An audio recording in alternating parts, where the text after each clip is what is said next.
Ballot বলছে বিদায়, কিন্তু মসনদ বলছে এখনো নয়। জনতার রায়কে রীতিমতো চ্যালেঞ্জ ছুড়ে দিয়েছেন পশ্চিমবঙ্গের সদ্য সাবেক মুখ্যমন্ত্রী মমতা ব্যানার্জি। বলছেন ষড়যন্ত্রের শিকার হয়েছে তার দল তৃণমূল কংগ্রেস। নাকচ করে দিয়েছেন পদত্যাগের সম্ভাবনা। তবে কি মার্কিন প্রেসিডেন্ট ডোনাল্ড ট্রাম্পকে অনুসরণ করছেন মমতা? 2020 সালের প্রেসিডেন্ট নির্বাচনে বাইডেনের কাছে হেরেও ক্ষমতা ছাড়তে অস্বীকৃতি জানিয়েছিলেন ট্রাম্প। আইনি লড়াই আর রাজনৈতিক চাপের মুখে অবশেষে পিছু হটেছিলেন ট্রাম্প। সেই ট্রাম্পকেই কি এবার আদর্শ হিসেবে মানছেন মমতা ব্যানার্জি?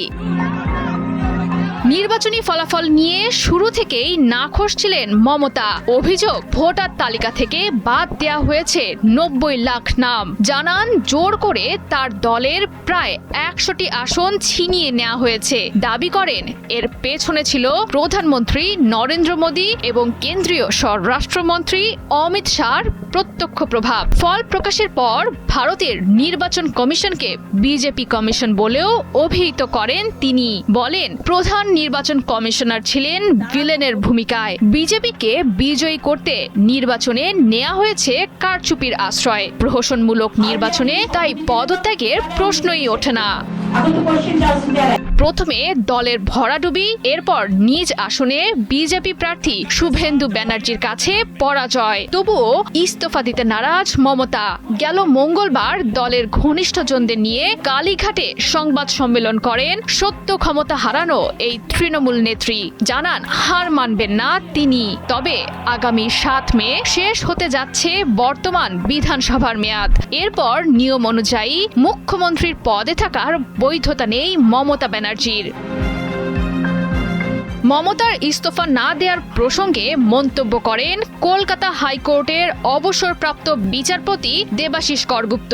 জানান, নির্বাচনী ফলাফল প্রকাশের পরই আইনিভাবে পদ হারিয়েছেন মমতা। প্রথা অনুযায়ী পদত্যাগে বাধ্য তিনি। তবে নতুন মুখ্যমন্ত্রীর ক্ষমতা গ্রহণের আগ পর্যন্ত সরকার পরিচালনায় সংবিধানের 164 ধারা অনুযায়ী কয়েকদিনের জন্য মমতাকে পুনর্নিয়োগ করতে পারেন রাজ্যপাল।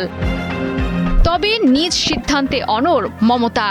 ফলে রাজ্যে তৈরি হয়েছে সাংবিধানিক সংকট। ভারতের সংবিধান বিশেষজ্ঞরা বলছেন, মুখ্যমন্ত্রীর পদে নিয়োগ অথবা বরখাস্ত করার অধিকার রাখেন রাজ্যপাল। তৃণমূল নেত্রী স্বেচ্ছায় পদত্যাগ না করলে তাকে সরাসরি ইস্তফা দেওয়ার নির্দেশনা দিতে পারেন রাজ্যপাল। এরপরও মমতা নিজ অবস্থানে অটল থাকলে বিধানসভার বিশেষ অধিবেশন ডেকে সংখ্যাগরিষ্ঠতা প্রমাণের নির্দেশ চাওয়া হতে পারে। প্রমাণ করতে ব্যর্থ হলে মুখ্যমন্ত্রীর পদ ছাড়তে বাধ্য মমতা।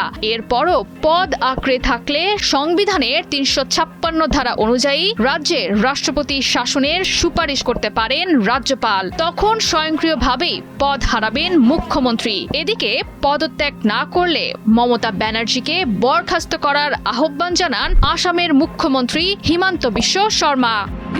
দেশ কা জয় সরকার, 71।